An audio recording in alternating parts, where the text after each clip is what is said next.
See Twitch. The Twitch is twitch.tv / ConsenSys Academy. /ConsenSys Academy. Yeah, right. And I'm also currently nuking my poor household Wi-Fi signal. Like my wife can't work at all while I'm doing this, which is oh no, back there it is. Is it coming up? My wife can't work at all while I'm doing this, which is see, this is tricky. I think you might have to mute. Is it coming up? Yep, I'm muting. All right. Okay, we're live. We are definitely live. So let's go on to Twitter, because I think Twitter might be, that's where we got our best views last time, and then we can dive right in if you're okay with that.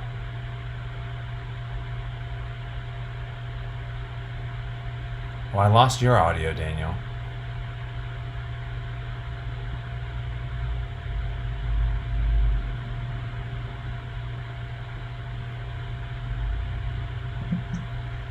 There's my audio. I can hear you now. It's just very much delayed when I look at it on. I'm hearing now. Yeah. It's just very much delayed when I look at it on Twitch. Can you mute the Twitch? I'm gonna mute Twitch. Uh oh. I think somebody's in here. Somebody else is in here. I'm gonna mute Twitch.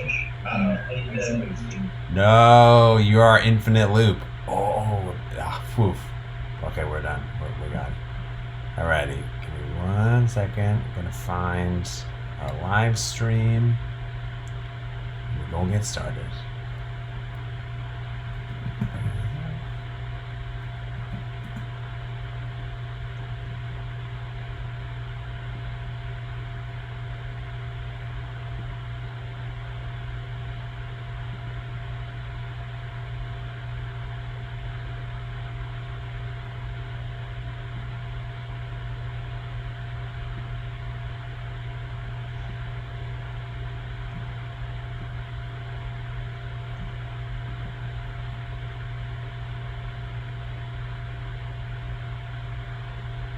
I wonder where everybody else is.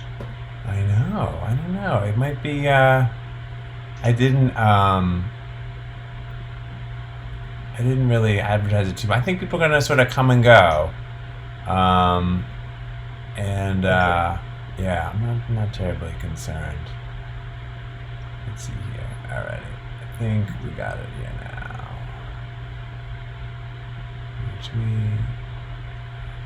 Alrighty.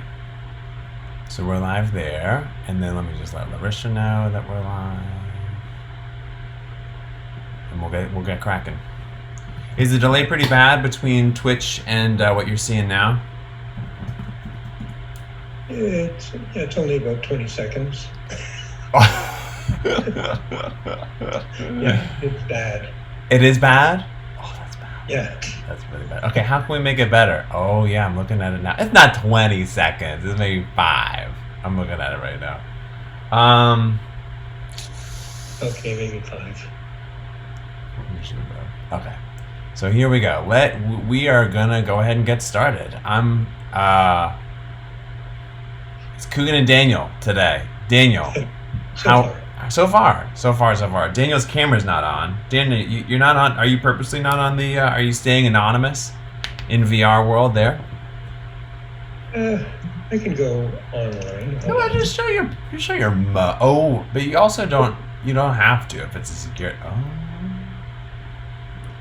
Look at that. That's what the people are paying for, Daniel. To see that nice mug of yours. Do you know what I'm saying? Right. Okay. So I'm glad you're here. And before you jump, I actually wanted to ask you about if you could talk to us a little bit about Go.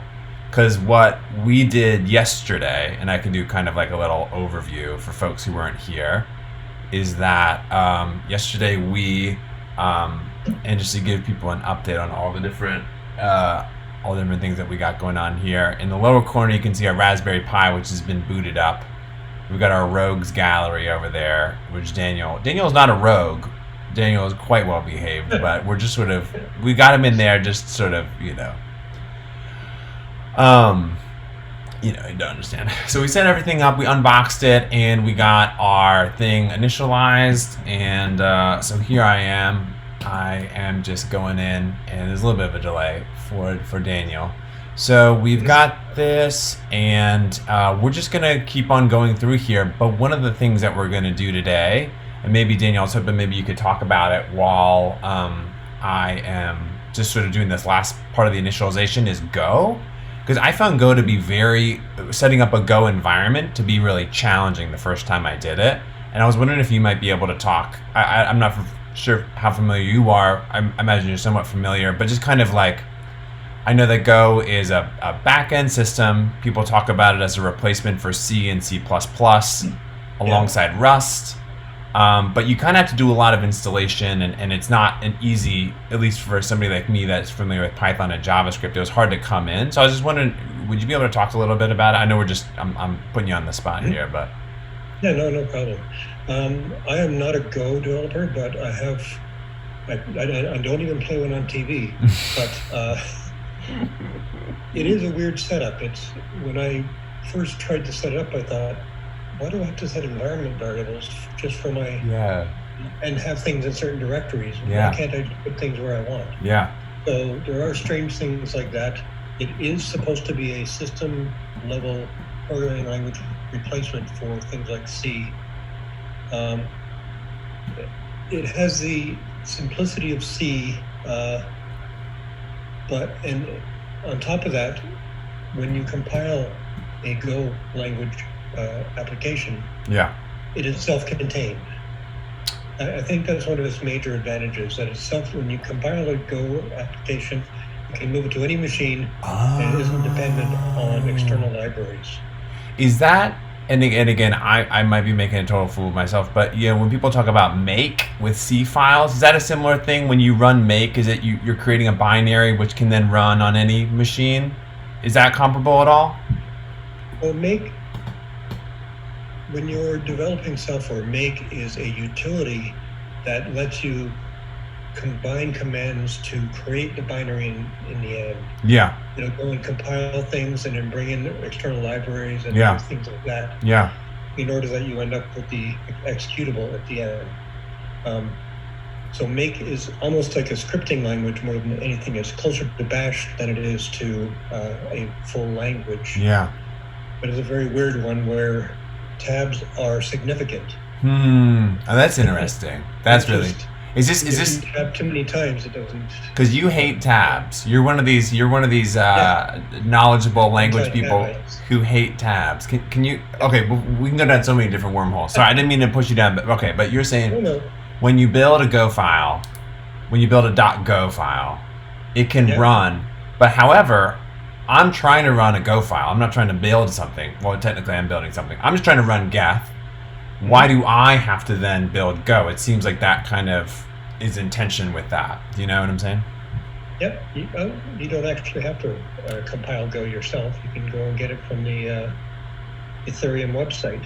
That's true. That's really true. Precompiled. So, I mean, it's a good exercise to know how to compile it yourself, but it isn't necessary for setting up an Ethereum node. Got it. And so was the reason that Greg does the installation for Go is because we're using a development version of Geth at the time? Is that why? I'm trying to remember why we installed Go. It might be because at that time, and maybe still, I'm not sure, there were no compiled versions for the ARM processors. It was mainly for the x86 and such. I see. Oh, that's really, really interesting. Okay, cool. So I'm also looking at this stuff. Okay, max swap. I'm just sort of uncommenting some of this stuff. Do you know what this is doing here? I'm just sort of following the directions blindly, but do you know this is I know you got a bit of a delay on your end, but I'm in the swap file, and I changed. What is this? Let's see here. Maybe I'll read it rather than. Let's see here. User settings for swap file package. File source with normal commented out. Let's see here. Oh, here we go. Configure swap. Geth can consume a lot of memory during the syncing process, so it is highly suggested that you create a swap file, overflow RAM, to prevent any out-of-memory error. This is from Greg's tutorial. It is also strongly advised to put the swap file on the fastest disk, which is the SSD in our case. I see. Okay, so what we're doing here is yesterday we partitioned this SSD, and so we want to put the swap file there. Got it. And then this is got it. And then this is how much memory we want to allocate in megabytes. Right. Okay. And then we need a path. Oh, and then this is the max swap, and we want to increase this as well from 2 gigabytes to 8. Okay. Yeah. Fantastic. It is dependent on the amount of memory you have on the little machine. Got it. Most likely 4 gig, right? Yeah. 4 gig RAM. Ancient wisdom says that you have double the size of your RAM as a swap. But generally, you can get away with the same size as your RAM. But you want just in the case of just to sort of that's a buffer, that's a safe buffer. A double is assumed to be a safe buffer. Interesting. Yeah. That's so cool. I love that. Okay, well you might not be able to see this now, but I think I've got all the things there. No problem. I'm gonna save the buffer, DHS swap file. Yes, I think we're good on the name there. And then it says here to restart it. So here we go. Init. Init. D. Oh, I see. So there's such a delay that I'm just seeing you now setting up the swap file. Oh my gosh. Oh, that's significant. Oh, wow. I wonder. Oh, you know what? I think my my poor home network is really taking a hit. So we'll just, just assume that. All right. Deal with it. That's all right. Okay, so we restarted the swap file and disk performance checkpoint. Okay, so this is saying before moving forward, your setup requires a very high-speed disk I/O throughput. You can test the performance of your SSD disk using the following command. Alrighty, so let me try to do this as well. Disk write. So, alrighty. Let me I'll just sort of be checking this. And is there any sort of like,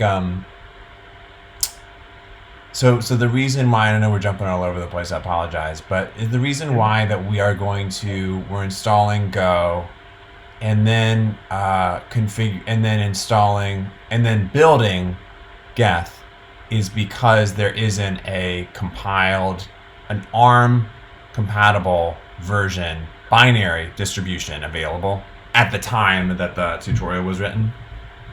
ETH on ARM, those guys were, but I think that was more about just kind of providing an image rather than actually building a binary. But I don't quite remember the details of the project.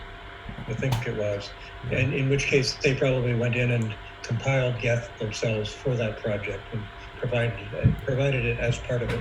Got it. So just to be sure, we'll build our own, but that's something I need to check out and should check out in a little bit. So right now we're doing a read-write test problem, and then we have to remove a file here as well. Okay. So any other sort of takeaways about Go before, or any sort of like, I always assume you to be a language connoisseur, and so any sort of wisdom that you might have about it. Not on top of it because of that, and partly because of its standalone binaries. You can take the Geth binary, for instance, and put it onto another Linux, and it doesn't have to depend on libraries being in that system for it to run. Interesting. Wow. And like what, like, is there a significant difference in the binary size? Let's say like I download like, does that require then to put all those packages or libraries in, or is it like the binaries have all that stuff already taken care of? So it's not even an extremely large file. That I'm not sure. I don't know Go that well. Yeah. But I know that it has to have all the things that it needs built into it, so it will necessarily be larger than a binary. So yeah, that makes a lot of sense. And then also developed by Google. Is that correct? That's sort of my understanding. Okay, got it. Google starts with Go. Google starts with Go. You're writing you are writing the commercials for them. Alrighty, here we go. Sudo. All right, so now I'm trying to grab. Okay, so now we are getting some stuff to stabilize the node. I actually think this might be from you, Daniel. We are adding in the config file. We're adding in a GPU memory cap here. Okay. Or it looks like GPU underscore mem equals 16. I don't know what. Yeah. Where is that? Let me see if Greg is close. Sometimes he falls down wormholes. Hey Greg, are you coming to the stream? Yeah, I don't remember this at all. Not a problem. I save and add it here at the end of the file. And alrighty, this is amazing. This is so cool to walk through this. How detailed it all is. It's fantastic. Yep. This is really no joke. All right, sudo nano.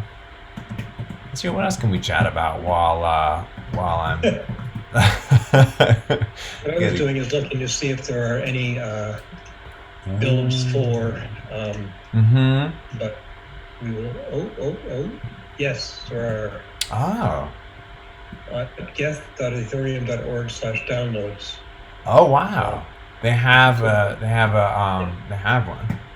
Yeah, and if you click on stable releases from Linux, you'll see that there's ARM architecture. Oh wow. What do you think? Should I?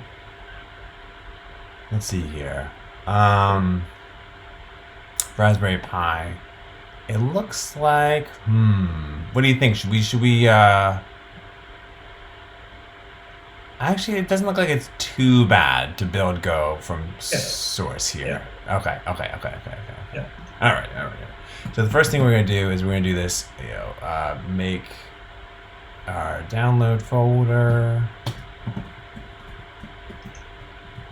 I'm actually just kind of curious, Daniel. I can just sort of talk to you and just sort of understand. I know you're on the core developer calls for ETH 1.x. What kind of things do you read during your day, or to sort of stay up to date on things that are happening, or just kind of? I'm always curious as to people's kind of people's rituals, to get information. Well, to be honest, I'm always looking at new things, so it's hard to keep up with the news in certain areas. I'm always trying to find information about the current thing that I'm working on more than keeping up with the current news. Yeah, of course. In the industry. So I have to admit, I'm not a fan of Reddit. Oh yeah, you have a deep hatred of Reddit, I would say. I think it goes beyond even. No. I made the mistake of asking. I think maybe I asked you to comment on something, and you said in the very measured Daniel way, you said, I don't mess with Reddit. It is a pretty nasty. It can be very nasty. It can be very Yeah. So I don't look at that so much, but generally it's more of the Slack-like things, like where are they? Let's see, either Gitter or Discord. Yeah, Discord. I'm on a lot, as well as Telegram and others. That's interesting. Someone was just talking with me, and I personally always find it really hard to keep track of all the different, like I can keep track of tabs on my Chrome browser pretty well, but when it comes to Telegram channels and Discord channels and Gitter channels, do you have a way in which that you process it easier, or is it just sort of like you said, like if you go to a project, you're going to check to see if they have a Discord, you're going to check to see if they have a Gitter, and then you just sort of work up a backlog that way? Yeah, that's exactly what I do. So what's your most recent Gitter channel, most recent Gitter, Discord, and Telegram, and then your oldest Gitter, Discord, and Telegram?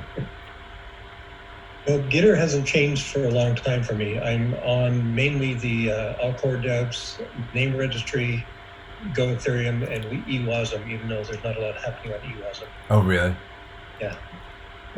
I'm worried about that project. But anyway, for Discord, I have a few recent ones. My most recent one is something called AltSpace VR.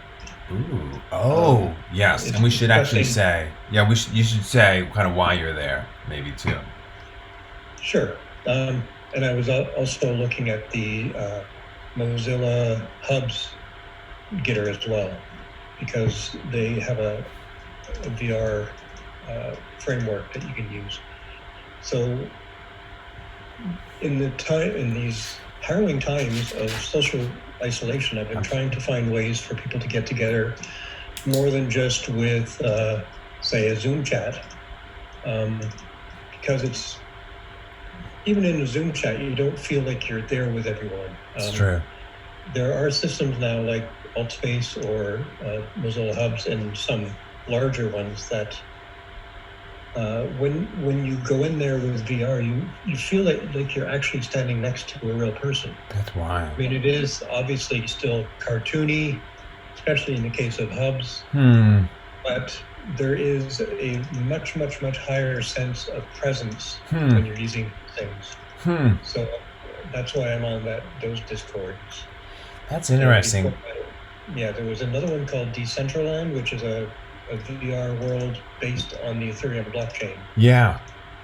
So, are you in that Gitter, or were you in that Discord, or the Decentraland one? The Discord, yeah. Because they were selling. The only reason I recognize Decentraland is people sell real estate there, correct? Yeah, for real money. Yeah, for real money, from what I understand. A couple things went for like $100,000 US. My goodness. Yeah. Was that like what's the equivalent of beachfront property in VR? Well, I guess beachfront property right now. Middle of town. Middle of town, baby. Sitting pretty. Where everyone spawns. Whoa. Was it a commercial transaction, or was it more just a social thing that people were kind of, or you probably don't know. Totally okay. I'm so sorry. But I know that all existing land has been sold and is now being resold for lots more money. Wow, that's wild. Do you know much about the project? Like where, like who's building it? Kind of where do conversations about Decentraland happen on the Discord? For the most part, yeah, they have a lot of channels, so that's where I would go.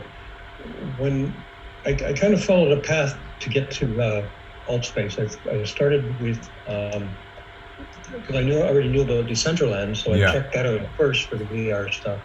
And I found that all the land is already sold, and it's hard to put your own stuff there because you have to ask somebody to put it on their property. So then I found from that Mozilla Hubs, which is free and open source, and you can set up your own servers and everything, but the experience isn't up to what I would like it to be visually. Right now, it's quite a bit, in my opinion, not as advanced as something like AltSpace. Interesting. And that's Hubs, you're saying, the Mozilla Hubs? Yep. I still think there's a place for it because it has a much wider set of devices that it covers, including 2D phones and browsers. Got it. But because they do that, the fidelity of the images and the 3D objects is not nearly as high as... I see. So that's what I was actually just going to ask, because it's not only, because it just, not only just VR, it actually creates... I got it. Yeah. Quick update from the Go world, which is that the downloaded the distribution from the Google repository. Took a minute, but we're on it, and now just sort of creating different root permissions and setting variables. So we're actually fairly close, and you were perfect. You were a perfect guide as we were going through that, to be able to delve into the mind, virtual and otherwise, of Daniel Ellison. I was going to ask you something about... this is sort of a random question, but so, you mentioned eWASM just in passing, and I know Mozilla is one of the big teams pushing WASM, as well as doing hubs. Mozilla is sort of an interesting foundation, right? Because I believe it was Netscape, correct, that then turned into Mozilla. But it seems like it's kind of this interesting kind of... I don't know. Those are two projects that I've heard about that seem to be very well supported internally. Do you know much about that culture, or kind of what that is, what that's about? Yeah, Mozilla produces the Firefox browser, for one thing. Sure. Of course. And they now have one called Firefox Reality or something like that. I forget the exact name. But it is set up to support VR inside itself. And there's actually one, you can actually load it into your, say your Oculus Quest or something, and use it as a browser in that context. And it has support for going into hubs, of course. I believe Mozilla also... I was going to ask you something about... when you're browsing in VR, is it mainly just like... What's the benefit? Is it mainly you use your hands and you get that kind of heads-up display effect? When you're just using Firefox as a thing. Okay, got it. Well, what you get is you get a browser window in front of you that can be massive. Yeah. And you're in an environment, a 3D environment that you just choose as your sort of your background. As you put on your desktop. Yeah. It's 3D. And from there you do your browsing, and if the site that you go to supports VR, then it pops into VR automatically. Wild. Very, very cool. And what VR headset are you using? I got, I think, one of the last remaining Oculus Quests. Whoa. Yeah, you were mentioning that they're hard to come by. What is the why is it just limited run, or this like a lot of people are buying them now, or what's actual? I don't know why that. Yeah. Well, for one thing, the Quest is quite new. It's only a few months old, so people were waiting for it, and everyone bought them up. Yeah. Another thing that happened recently is a game came out called Alex by Half-Life. Oh. Valve. It's Half-Life Alex. So that came out a few days ago, and everyone just went crazy buying headsets to go into that thing. It looks incredible. Oh, I think I did. I'm just looking it up really quick on the browser here. Yep. And the virus has slowed down production of everything. Sure. Including VR headsets. Oh wow! Oh, that's so cool. So, have you played Alex, or are you no time for Daniel? No.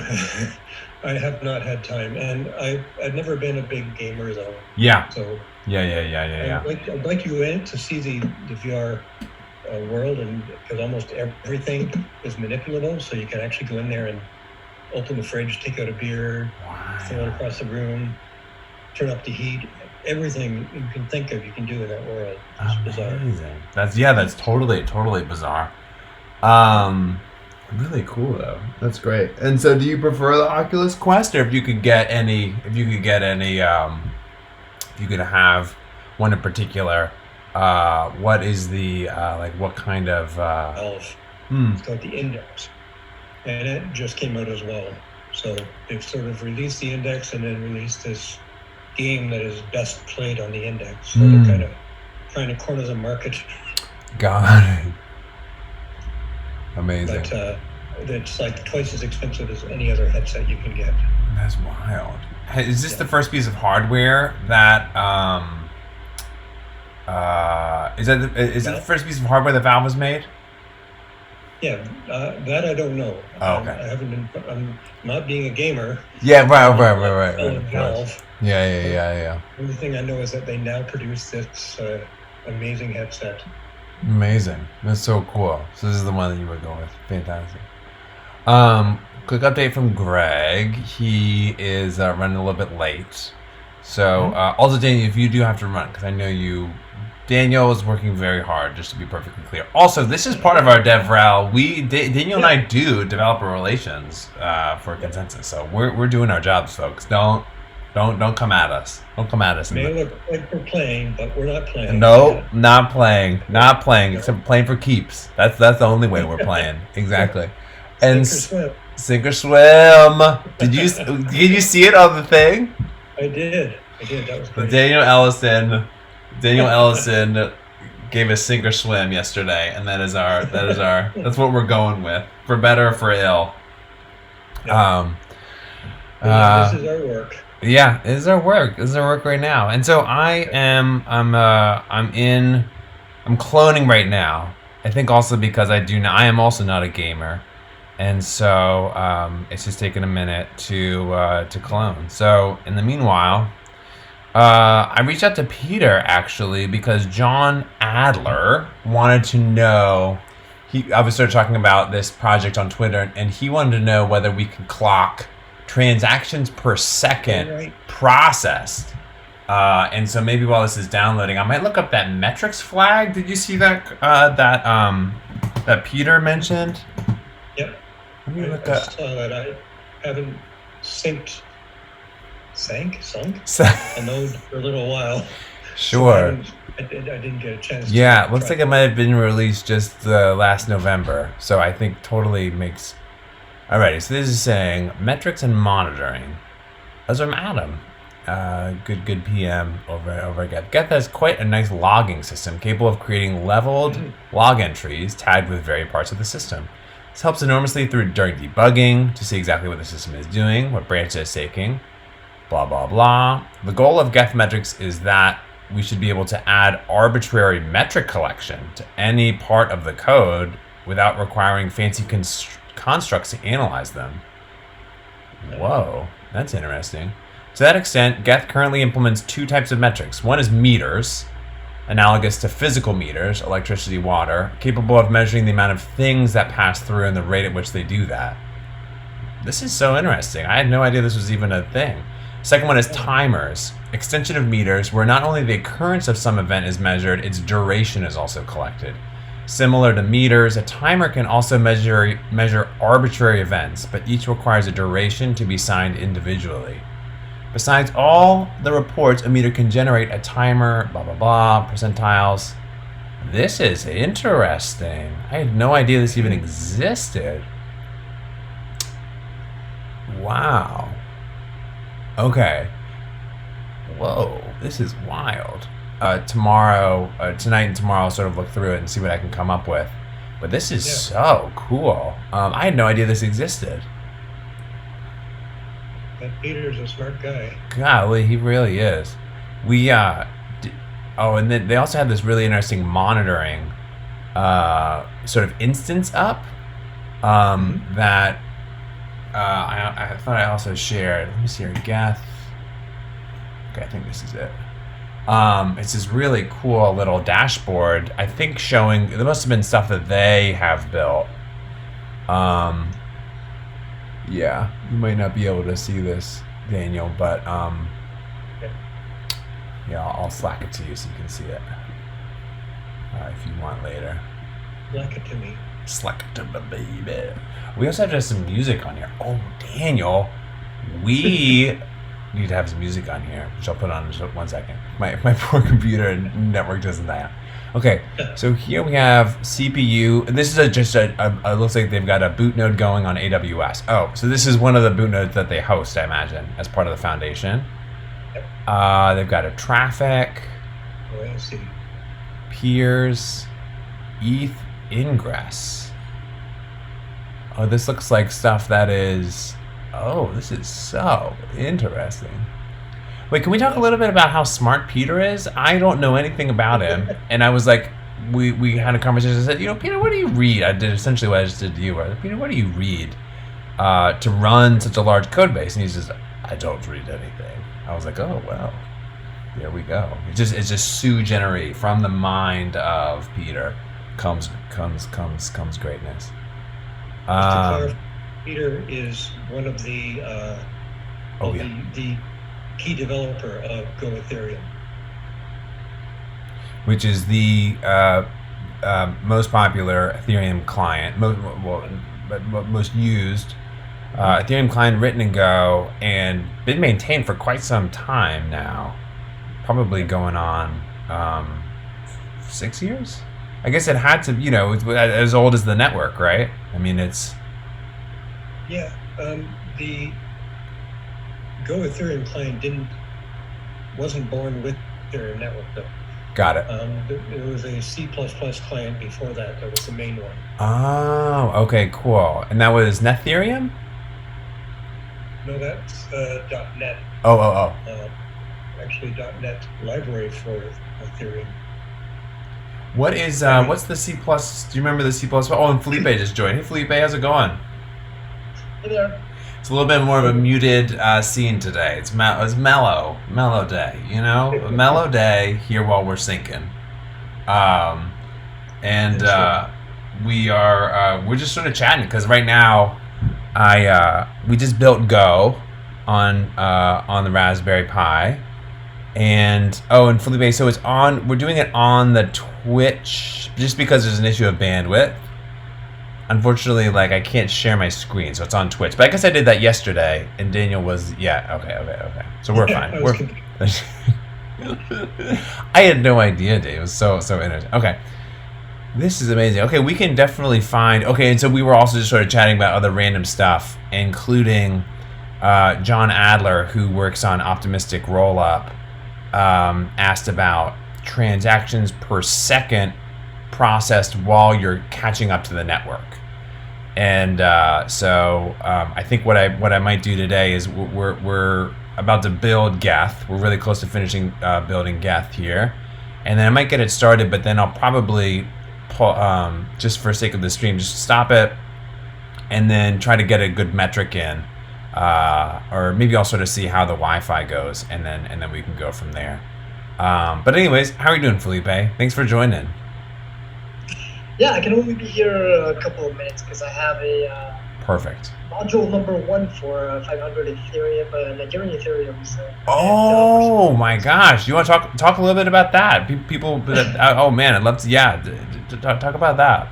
Sure. So this is the second time this is done, so second season, I guess, or whatever. The first time was last year, I guess. Q4 of 2019, Ayodeji, a Nigerian block, and the goal of it is to get, it's part of the 1 million devs initiative, I guess, somehow, it ties to that, and they want to get a lot of Nigerian developers working on Ethereum, and I think it's a very worthwhile cause. I mean, there's a lot of Nigerian people altogether. It's a huge country with a big population. Yeah. Lots of interesting talent over there, and I think it just makes sense to try to onboard them onto the Ethereum space, at least those that are interested already in the space. So I did the module 1 and 2, which are kind of the intro to blockchain and protocol level learnings courses of that program. Yeah. I did that last year, and I'm doing it again starting today. Wow. And so what does module 1 comprise? I can tell you that right away because I'm actually opening up the file to check. Okay. But basically the agenda for today's talk. Yeah, it's nodes, so everything related to nodes. Yeah. What is a node? Yeah. What does it mean to have a node? Yeah. What types of nodes are there? The difference between that and miners, enterprise blockchain, and how that ties into the protocol level. The open source initiative and how that relates to Ethereum itself, yeah. and how to contribute to it as well. And then module 2 is, and basically when I talk about nodes, I also talk about the whole network as a whole and what it means to have like an Ethereum network. That's so cool. And so you've already done this before, like you've already taught a cohort or a season of devs. Just I don't know if I call it like teaching. I'm not really a teacher, right? But well, what do you mean? What do you mean you're not? You're not a teacher. What is this? What is this? What is teaching us right now? You could say that. So I'd say I call it more. I'm a guest lecturer. Sure. Well, that sounds even more prestigious, to be totally honest with you. Yeah, why not? I forget what the second curriculum. Oh, that's all right. Just your point about Nigeria.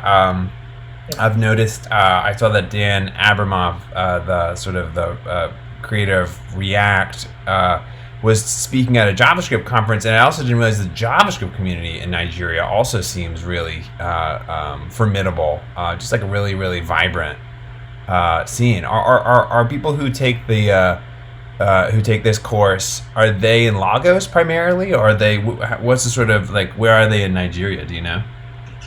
Yeah, so mainly Lagos, but I think there's 2 other bigger cities that are also quite represented there.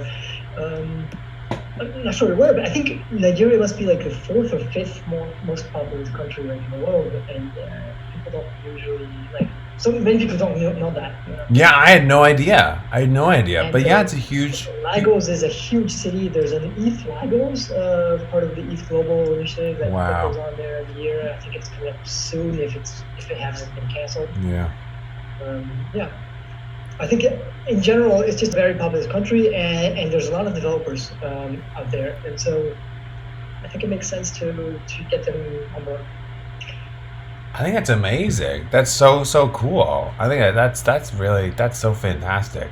That's awesome. That's really great. And I was gonna ask you something else more about Nigeria. Yeah, that was great. Would you go to ETH Lagos?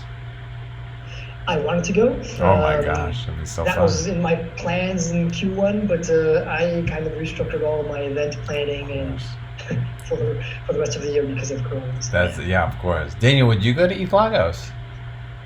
No. I haven't been to an Ethereum event for a while now, sadly. No, that's all right. That's no problem. Yeah, that's amazing. So cool. I guess I'm gonna have to leave you all, but perfect. Thank you for popping in, Felipe. No, this is awesome. Thank you so much, man, and good luck. Give our regards to students if they want to see how to set up a node on a Raspberry Pi. We're doing it right now. Yeah, I'll tell them about you. Alrighty, thanks, Felipe. Talk to you later. Just finished for me on Twitch, but it's already obviously finished for you. Well, I think that the lag might be a little bit better because I just finished it as well. Okay. The make, you mean the yeah. Okay, good. I was hoping it wasn't the clone. Get clone. That was my real concern. I'm just sort of curious, Daniel. Do you? Okay, I'm a homebody. Like, one of the few real benefits of this situation is that like so many more people are virtual. I feel like people are kind of focusing a little bit more. Do you purposefully not travel to a lot of Ethereum meetups, or is it just sort of just sort of curious and feel if it's too personal of a question, totally ignore it. But I'm just sort of curious. The main thing is I never had a business reason to go to these things. Oh, yeah. I haven't been on a particular team. Yeah. So I don't have a budget, so I didn't go. Well, there we go. Okay, but you said you hadn't been in a while. What's the last one you went to? I think the last event I went to was Ethereal, not the last one, but the previous one. Wait, So not last year, but the year before. Yeah. Wow. I've never been to a DevCon so far. What? Yeah, I was supposed to go to the one that was in Mexico, but that got. Oh changed. my gosh, Daniel, that's amazing. Yeah. When did you get involved in Ethereum? It's not an odd story, but the place I was working before I was at ConsenSys. Again, this is a result of. That's a brand that all ConsenSys employees must have. Yeah, correct. Daniel. You don't need to show everybody. I was at a different job at a place called Two Cows, who are actually one of the original download sites on the internet back in the 90s. And they are now big into domain name registrations. Huh. They're the second largest one in the world, I believe.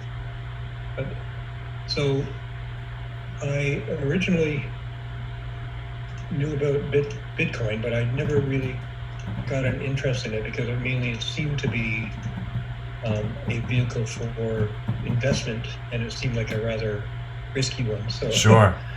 I didn't really look into the technology. So yeah. The place I was working, Two Cows, the CEO knew Brian Blendendorf, I believe his name is. So he started a Slack channel on blockchain.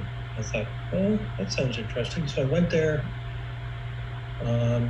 read what people had put, read a couple of articles, thought, hey, this is kind of interesting, this blockchain thing. I didn't know it existed. So that this was what I was going to do the rest of my life. Whoa! Wait, really? Yeah. No, at that point I said, no, this is it. I've got to get a job in this. Wow. So I started writing. I wanted to contribute to the ecosystem, so Yeah. I started trying to find a way to do that. And I've always been interested in languages. So Solidity was very new, full of bugs. No, it's not. So I was looking for alternatives that didn't look like JavaScript or Java. So I found this old language called the low-level Lisp-like language. Which is LLL for those who, yeah. Yeah, so, and it was totally abandoned. Nobody was using it in the entire world. But I love the syntax and its low-level aspect. So I kind of corrected it, wrote a few articles on it, and those articles were noticed by ConsenSys. So after a lot of back and forth, I ended up finally getting an interview with Joe. This is long before we were anywhere near like 1,000 people. I think there was 140 people in ConsenSys at the time. So I got my interview with Joe, and I got in. That's how I got interested in Ethereum and into ConsenSys. Wow, I love that. Just one more thing, which is that when you said, you read something and this is what you want to do with the rest of your life, I have heard you say a lot of things, but that seems like an exceptionally powerful statement for you. It doesn't. You don't seem like somebody who makes those kinds of statements lightly. What can you? Is there any sort of particular moment that you recall that kind of led you to that?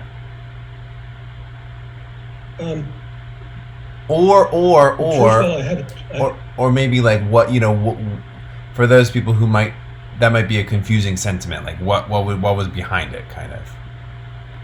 Well, again, I had always been interested in languages, including ones that run on virtual machines. Yeah. I had virtual machines for running software and everything. I had been interested in compilers. This sort of wrapped everything together that I was interested in, and included centralization and the ideas behind it. So I've come up with a term that other people have related to when I tell them this. I call it my come to Ethereum moment. Yes, that sounds about right. That sounds absolutely correct. That is amazing. That is so cool. Wow. Love that. I love that. Okay. We don't have to get too sentimental, but I just wanted to I sort of wanted to pause for that. Okay. So we are actually at the moment of truth. We have built Go. We downloaded the Go files. We created it. We built it here locally on our Pi. We created all the local permissions to be able to do that as well. And then once that was built, we grabbed Geth off of the Ethereum GitHub repo, and we built that using Make, actually, ironically, because we talked about Make earlier. And then, and then this is one of the things that I think Greg discovered while we were running this is we could run this right now, but one of the things that we probably should do is configure Geth as a service. And I remember specifically, this was something that you had mentioned, Daniel, using System D to boot back up, because this allows, sort of builds in a protective service around Geth, which can be temperamental as you're, of course, gathering, a tremendous amount of information from a very, far-flung network. Different things can go wild. You sort of get these sort of very funny. I remember this was with parody, but there was a bad header kind of pseudo virus that was kind of going around where people were getting passed in these bad headers, and it was a quite subtle and malicious thing, because you kind of couldn't tell what was happening, but it really would sort of push you far down a branch. But so anyways, that's not Geth though. Geth is relatively stable, but still does break down from time to time. So this is we created this System D file, which did you write this, or was this did Greg write? This is like this is a very interesting little thing, but essentially just sort of we created this user in this group Pi to give it the ability to start it without sudo, and then it just looks like it will just kick it up if it ever goes down, yeah. It'll restart the machine, reboots. Geth will come back up. Yep. And if Geth itself goes down, the restart always, and it'll restart Geth after 5 seconds. Got it. Okay, so here is so now we've got these. Now, what's the difference between System D and Systemctl? Are these kind of root level things in Linux? System D is a system daemon. Actually starts everything off. It's yep. a net system, amongst many other things which people have a problem with. But Systemctl is the utility to control System D. Oh, got it. And so, did we give it a script start? Okay, I'm asking you to. Okay, let's see here. Alrighty, so I just started the daemon file to kind of make sure that it read what we plopped in there, and now I think we're gonna start Geth up. Does that sound like the next right thing to do? Yeah, and the other thing is you might want to start a tail. Okay. Of the syslog. Okay. Yeah, that sounds great. You see the messages as it starts up. Okay, let's do that. Should I start the... Okay. So I'll start it and then run the tail, correct? That's the right... Yeah. Okay, alrighty. It takes a while for Geth to start up. Alrighty. I'm just gonna check the logs as quickly as I can. Failed to start Geth service, unit geth.service not found. Alrighty. It's our first error message throughout this whole tutorial, and I'm absolutely positive it's my fault, just to be perfectly clear. You catch it? I think it should be in etc. systemd/system. You're so good. You are so good. Folks, this is how you get to be the guru Guruji that is Daniel Ellison. Alrighty, that's amazing. Does it matter that it's in that there's that wacky file that I put in the wrong place? Should I remove that? I'll remove it just to be.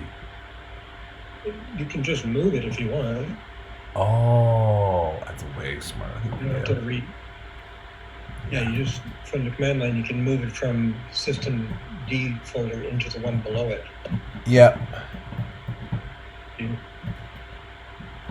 All right, let's see if we're testing my bash. Some of my bash skills here. and space, etc. System D, system. That's it. Yeah. Do I need to put the move file in the correct? Is that okay? Is that? The only thing that might happen is that you need sudo. Ah, definitely gonna. And don't forget, I'm watching in delayed motion here. No. I think we're actually kind of close now. I think we're close. All right, let's see if. Oh boy! Alrighty. So let's see if that worked. Oh gosh, I'll tell you what. I just feel like a classier programmer working with Daniel Ellison, because I just would have left that dirty file there, and I just would have. It would have been terrible. Would have been really ugly. Okay. Get is started. Did not get yelled at. And just to be clear, that 100% was my fault. No one's fault but mine. Greg has done a great job so far. And then I want to grab this tail. Alrighty, so... I want to grab this tail. Alright. Oh, I can hear you. I can hear your Twitch stream. Oh, I hear my nasally voice. I can hear you. I can hear your Twitch. There. I had to reload the Twitch page because it had failed. Probably my bad. Okay, so here we are, right above me. Yeah, there it is. Look at that. Alrighty. So, right now... Wow. You're done. You should be seeing that for the next few days. Okay, this is kind of fun. Oh, gosh, I love this. Alrighty. So, this is everything getting started. Oh, this is so cool. Yep. We can also see little Raspberry Pi jumping all over the place there, too. New local record, dropped in unsyncing nodes. This is us, I guess, trying to do that handshake and maybe just trying to find some peers. And then here's... It's already started. What'd you say? It's already started syncing, though. Block synchronization started. Yeah. Oh, sorry. I jumped ahead. Sorry, I didn't mean to. Yep, imported block headers. So it's going. Here we go. Fantastic. Migrated ancient blocks. That's interesting. There's a very interesting sort of archival process that I know, Daniel, you and I fell down one day. I was sort of trying to find deep freeze and ancient blocks and... Remember. Oh, this is interesting. Retrieved hash chain is invalid. Oh, man, I could, this is so nerdy, but I really could look at this for a long time. Already. We see a lot of that synchronization failed, dropping peers. That could be because that particular peer is no longer on the network or whatever. It also could be, so... Maybe somebody's crazy enough to run their node on wireless or something. Well, that was actually going to be my next question, which I've been sort of dreading, if I'm being perfectly honest. Which is, is this a fool's errand? Like, will this actually... Okay, because Raspberry Pi already no good. Not no good, but, we're already working at a disadvantage here. Sorry. I don't know. I think the hardware, aside from the hardware not having an NVMe SSD, the hardware of the Raspberry Pi 4 is perfectly fine. Okay. Oh, interesting. Okay, great. So it's more of a question of... But the fact that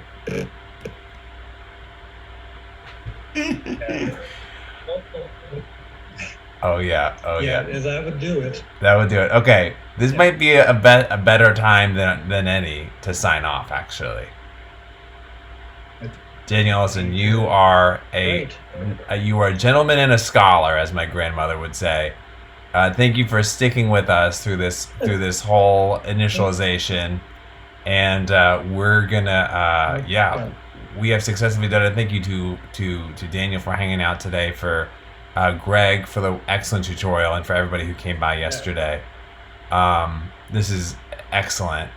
I'm going to make sure I run this last command here, just to make sure that it reboots if it, that it starts Geth back up if it reboots. Which I'll do here, sudo systemctl enable Geth. Oh, do you think it's because I started Geth before? Well, that should work. It doesn't matter when Geth is running. Okay. It just enables it just to flag it sets. Okay. So is that okay, even though I got that error? Your head is in the way of the push. I moved my head, but here, that's not what you're asking. Okay, here we go. The pie and your head are obscuring the last. Well, these are the stars of the show, Daniel. It's the stars of the show. Alrighty. Well, we'll see how this goes. Okay, so I'm actually, you know how they say play us out with music? I'm gonna play us out with the Geth sync happening right behind us. Thank you again, Daniel, for coming. I'm gonna stop the stream now. We will come back. I'll check back in with folks, but thanks everyone for sticking with us, and we will see you again soon. Bye.